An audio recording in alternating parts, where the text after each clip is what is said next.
All right, let's talk about these Mavs-Kings games this week because they're super important. The Mavs and Kings are, neck and neck in the standings right now in the Western Conference. The Kings have won the first 2 games over the Mavs. Let me remind you about those 2 games. The first one was back November 19th.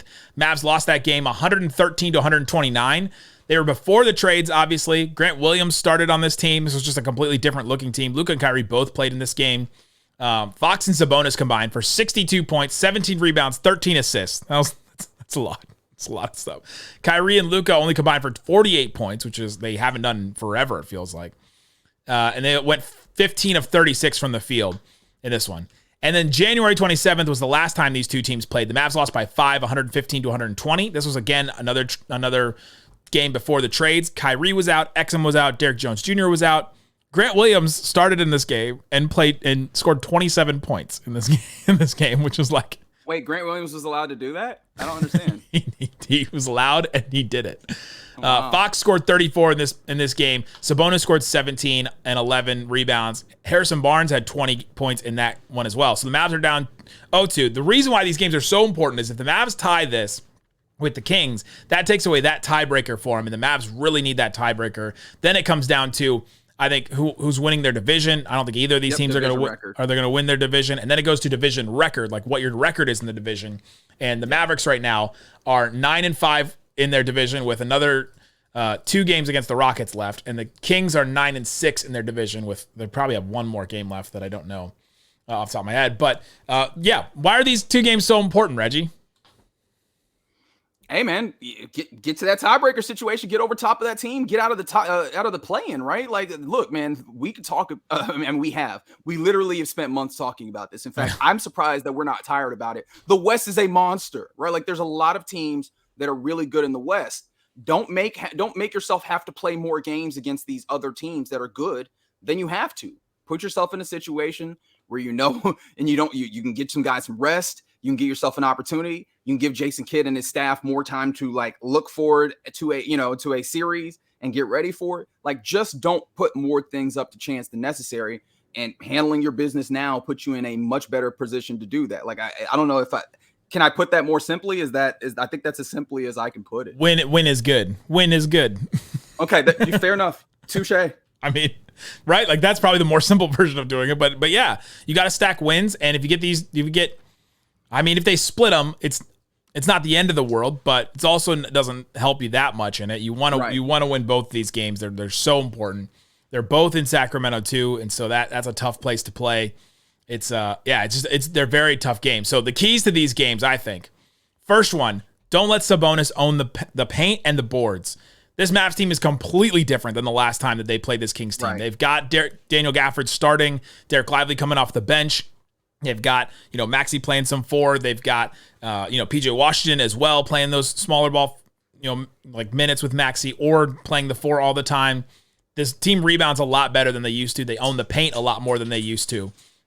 This season, the Mavs allowed 58 points in the paint in November when they lost to the Kings and 54 points in the paint when they lost in January. So they're very different. And that's still ridiculous when you remember that Domantas Sabonis, like, he's a solid big. He's not like a big. Right? Yeah. So the fact that he's able to do that.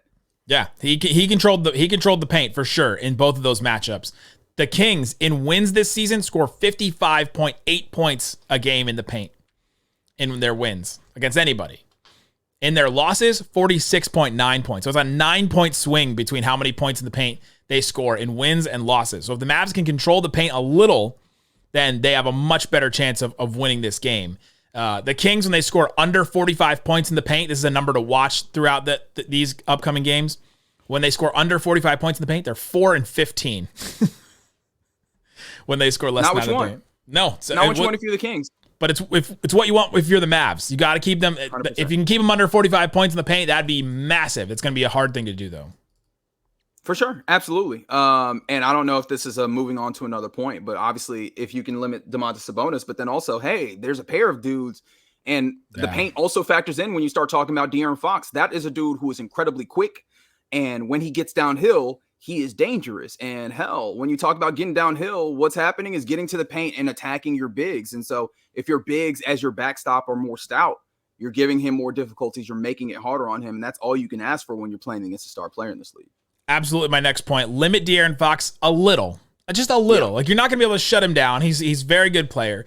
But this season, he averages 26.7 points a game, but 32 points a game against Dallas. It's like, it's just completely different. He's getting like 3 more buckets a game basically against the Mavericks. And they just got to limit him a little bit more. They've got to work on that point of attack defense, which has killed the Mavericks all season. Derrick Jones Jr., will hopefully play and start in these games. And he has been a little bit better point of attack defender than the Mavericks have had this season. And so I think he's got his work cut out for him basically against De'Aaron Fox. In wins this season, De'Aaron Fox, 28 points, 6 assists. In losses, 26 points, 4 assists. Just limit him a little bit. Limit a couple more buckets, limit a couple more assists, and you have a much better chance of beating this Kings team if you limit De'Aaron Fox.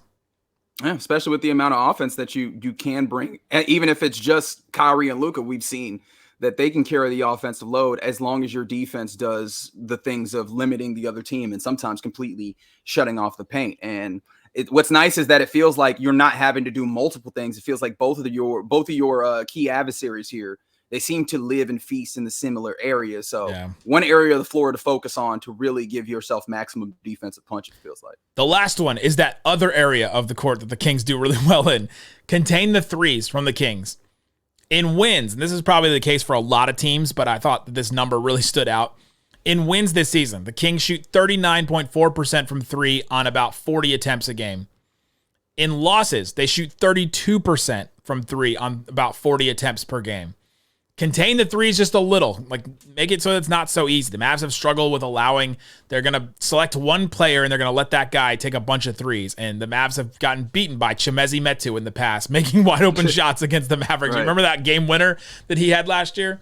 This year it'll probably be like a Keon Ellis or somebody like that. That'll be, a guy that has played really well recently that Kings fans really like and, has stepped up lately, but he'll probably be the one that gets left open, and he's got to make some shots. Maybe Sabonis will be left open and have to take some threes. And so contain the threes a little, and I think that's something that the Mavs, if they can do that, if they can limit De'Aaron Fox, and if they can control the paint and not get destroyed in the paint, basically, they have a much better chance of winning these 2 games, and they're vitally important.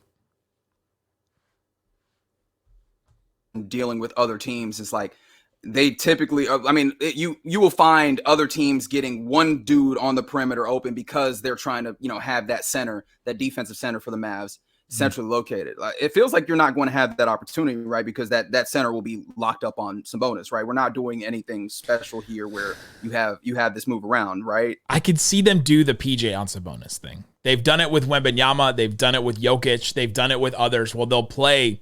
I think they may try the PJ Washington guarding Domantas Sabonis and then have the rover behind them.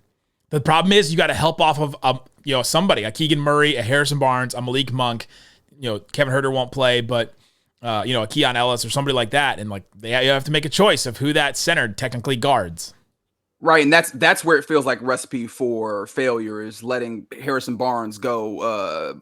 He think he Kobe on you, right? Like letting Keegan Murray go off in that way because your rotation isn't pinpointed. To be fair, I want to be fair to the Mavericks. The rotations have gotten significantly better, but I don't know that you want to better force than yourself awful to test it. Right. I don't think you want to stress test it, so to say. Like, I think that minimizing defensive rotation is probably the better way to go in this, and I feel like let your center play up with Domantas Sabonis. I know he's a skilled guy, but it feels like your centers have played well enough to where I think they can handle it, where you're not doing the 4 on their 5 and then having your 5 rove. I feel like you're asking for a lot of defensive rotation that could, especially in an opponent's building where you're not getting that energy from the crowd necessarily. I think that could put you in a dangerous place.